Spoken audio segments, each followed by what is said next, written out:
Kim C supporters, patuloy pa ring ipinagdarasal sina Kim Chiu at Sian Lim. Wala na yung love lock pero tayo pa rin. Thank you, Kim.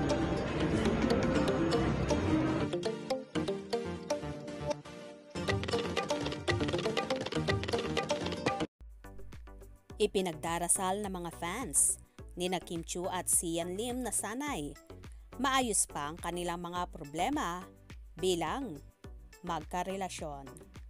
Ang hiling lamang ngayon ng Kim C supporters ay hindi tuluyang mauwi sa hiwalayan ang mahigit isang dekada nilang pagmamahalan.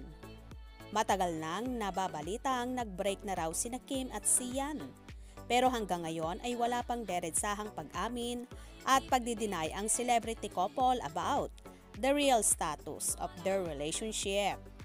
Kamakailan ay nakiusap lamang si Kim na ibalato na lamang sa kanila ni Sian kung ano man ang real score sa kanilang relasyon. Grabe, sa amin na lang yon. We'll just keep it to ourselves na muna. Ang pahayag ng kapamilya star sa isang panayam.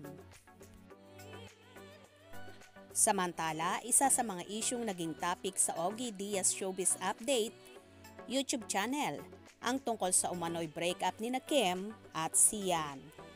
Mas naintriga pa ang relasyon ng magjowa nang tanungin ni Ogie Diaz si Sian kung sino ang babaeng ikinokonek ngayon sa kanya.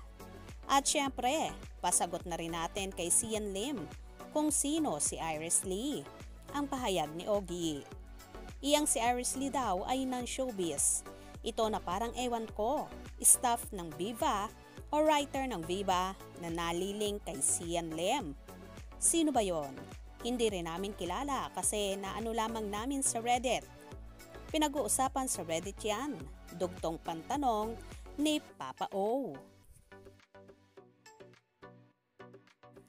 Tapos, meron pang isang nalilink dito kay Sian Lim. Sabi uli ng talent manager at content creator. Sino? Babae ulit. Ang hirit naman ni Jegs. Alam mo ang pangit ng tanong mo, natatawang sagot sa kanya ni Ogie. Ewan ko sa'yo. Umaasa pa nga ang Kim C supporters na magkakaayos pa ang dalawa at hindi nga tuluyang maghihiwalay ng landas.